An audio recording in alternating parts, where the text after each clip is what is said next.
go to youtube.com/alprofit, hit the join button, become a member, support content so I can get more political, and you're gonna get to see a lot of stuff that others won't see, and I'm gonna be uploading all the stuff I have on Amazon for you members to see too. And if I'm not doing it fast enough, be sure and remind me. Thanks a lot.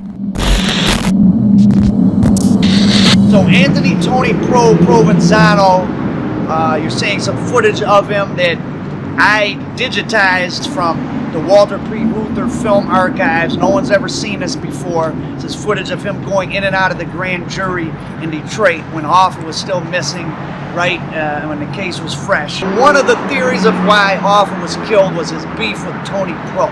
One of the people whom Hoffa allegedly planned to meet on the day of his disappearance is Anthony Provenzano. Hoffa and Provenzano reportedly had been feuding over union matters in recent years. Did you manage to finish testimony before? Yes, we did. Yes, we did, Woody.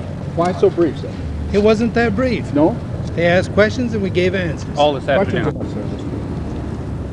Tony Pro was controlled Teamsters Local 560 out of North Jersey. Provenzano running that union, that was the base of his operation. He was a major player, a capo in the Genovese crime family. Provenzano has been mentioned again and again and again as one of the guys who took Hoffa out.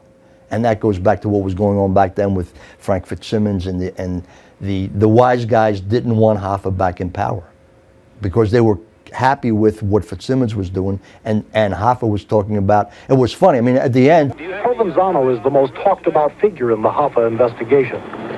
When Hoffa disappeared, Provenzano said he would do anything in his power to help his friend Jimmy. Teamsters Local 560 epitomized all that we're talking about in terms of organized labor. Right. It's one of the largest locals in North Jersey, and epitomized all we're talking about in terms of organized crime and organized labor being in bed together. And Provenzano and his brothers ran that union, and if you wanted to work, you had to pay a kickback. Anthony Provenzano, the dominant figure in New Jersey Teamsters, a close associate of Frank Fitzsimmons, and also, according to federal authorities, a close associate of major organized crime figures. Provenzano was sent to prison for extortion, was questioned last year in the disappearance of James Hoffa, and now is awaiting trial in a Teamster kickback conspiracy case. Tony Pro and Local 560 epitomized all of that, and for years and years and years, the feds were looking at it, the state was looking at it, and ultimately, he and his brothers got driven out of that union. Anthony Provenzano, widely known as Tony Pro, today was at his vacation home outside Miami. Provenzano, who lives in New Jersey, wielded enormous power in Teamster affairs for years. He was also a one-time cellmate of Jimmy Hoffa when the two served time in federal prison. Certain unions are so tainted with organized crime that even when you drive out the figurehead guys, the name guys, there's still that encroachment behind the scenes, and the members of the union know if they want this to operate, if they want jobs, they got to get in line. Tony Pro was a capo in the Genovese crime family. And the Genovese crime family, in my estimation, was the most powerful, the most well-run, and the most organized of the 5 New York families. Many federal agents believe it was Provenzano's power which caused Hoffa's disappearance. But so far, they have been unable to prove that. They do have evidence that the Hoffa-Provenzano relationship was anything but friendly. That relationship came under investigation in Detroit in September when Provenzano was brought before a federal grand jury there. And while today's case has nothing to do with Hoffa, it is known the government, both in Detroit and New York, is trying to link Provenzano with the disappearance. Tony Pro had a temper. Tony Pro could be personable. He could be personable. He could be friendly, but he also never hesitated to use violence. And that's the way he succeeded in the world that he was in. And while he and Hoffa were, I think, at one point friends, and I think Hoffa helped him along in the Teamsters. And so he was re-indicted on charges of jury tampering, for which he received an 8-year sentence. He was convicted on a second case in Chicago involving pension fraud, where he received another 5 years. So he was given a 13-year prison sentence. He said his attorneys would continue his fight while he's in jail. Parole is possible in 32 months. At $100,000 annually, he's the nation's highest paid prisoner. So Jimmy Hoffa gets sent to Lewisburg Federal Prison. Things get even more complicated for Hoffa there because he's housed with Genovese mob captain Tony Provenzano, who was also the president of a huge Teamster Local in New Jersey at the time. And the two of them actually got into a fist fight with Hoffa yelling, "It's guys like you that got me in here in the first place." At the time all this is going on in prison, a national mob war is brewing out in the real world. 1964, 65, 66 was the Banana Wars. Joe Bonanno's son, Bill Bonanno, deciding to whack 3 of the heads of the 5 families. Joe Bonanno wound up in Tucson, Arizona. And in Tucson, Arizona, he made a pact with 2 Southern organized crime figures. One was Carlos Marcello, the mafia boss of New Orleans, and the other was Santo Trafficante of Tampa. If the Bonanno, Marcello, Trafficante Southern powers could control Hoffa, they probably could control the single biggest prize in the country, the Teamster Pension Fund, which was really the goose that was laying golden egg after golden egg. Ultimately, the Mafia Commission patched up the rift between the Mafia families, and Jimmy Hoffa was left on the outside looking in, but now with a new deadly enemy in the form of Anthony Tony Pro Provenzano.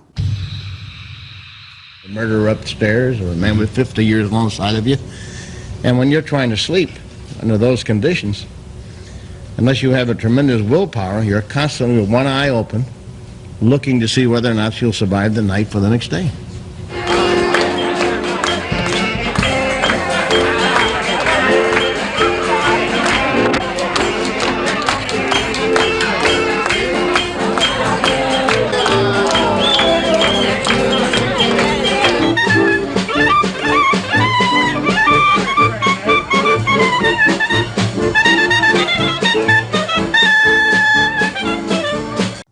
I think everybody who was involved in that, who was actually there that day and witnessed the murder, if not took place in the murder, they're all, and you're talking about guys who are hardened criminals, obviously took it to their grave.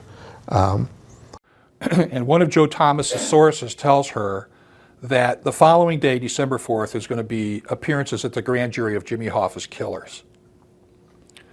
And the killers are identified as Sal Bergoglio, Gabe Bergoglio, Tommy Andretta, and possibly Steve Andretta, who are henchmen for Tony Provenzano and Local 560.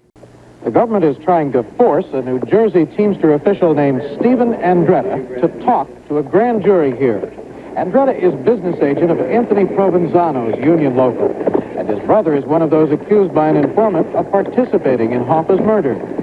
But while the grand jury waited today, Andretta went before a judge to report that his lawyer is in a hospital with heart trouble. The judge told Andretta to get a new lawyer and show up tomorrow before the grand jury.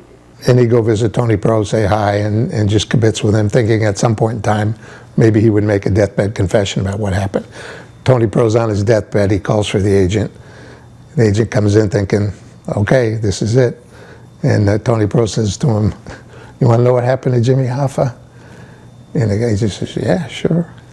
And Tony Pro goes, come here. He goes, he died. That's the kind of mentality they have. Today, Provenzano acknowledged Hoffa was an old friend, but he said he hadn't seen him in years and could shed no light on Hoffa's disappearance. Jimmy and I have known each other for 25 years. We come up the ladder the same way, as a truck driver. Jimmy's the warehouse, but he is a truck driver. Now, I'm here. I'm not hiding from nobody. I spoke to the FBI yesterday. I spoke to the State Intelligence Department in New Jersey voluntarily. I gave them all the information in my possession. Were you supposed to meet with Hoffa today? No, I know nothing. Not whatsoever, no. Provenzano was asked directly about threats he allegedly made on Hoffa's life. Provenzano merely shrugged and refused comment. And the Genoveses also were controlling the waterfront back then. Then in Philadelphia, there was Teamster Local 107, another union that was mobbed up. And there were a lot of no-show jobs. That's another benefit of organized crime controlling a labor union. You get somebody on the payroll, you get somebody who's going to be able to get their medical benefits and don't have to go to work, and they get a paycheck. All of those ways, you know, all of that undermines and is to the detriment of the everyday worker, but it also is the way the mob sinks its teeth into a labor union and benefits from controlling it. In Miami federal court, Provenzano's bail was set at $25,000. He will enter a plea on the charges later this month in New York. He refused to talk to reporters and returned to his Hollandale home just north of Miami. And the Genoveses also were controlling the waterfront back then. Then in Philadelphia, there was Teamster Local 107, another union that was mobbed up. And there were a lot of no-show jobs. That's another benefit of organized crime controlling a labor union. You get somebody on the payroll, you get somebody who's going to be able to get their medical benefits and don't have to go to work, and they get a paycheck. All of those ways, you know, all of that undermines and is to the detriment of the everyday worker, but it also is the way the mob sinks its teeth into a labor union and benefits from controlling it. Organized labor didn't want to have to hire union members, were able to make a payoff and not have labor problems. You know, you bought labor peace, all of those kind of things. That's where the mafia got its power back then, was that kind of stuff. I don't believe that we would serve any worthy purpose to discuss out here on the street what transpired in the grand jury room. They have a job to do and they're doing their very best, and we wish them luck. Questions on the street. If there comes a time that he's called again, we'll handle that matter. This concludes the first week of information gathering by the grand jury on what some have labeled a fishing expedition. Altogether, some 70 witnesses may be called,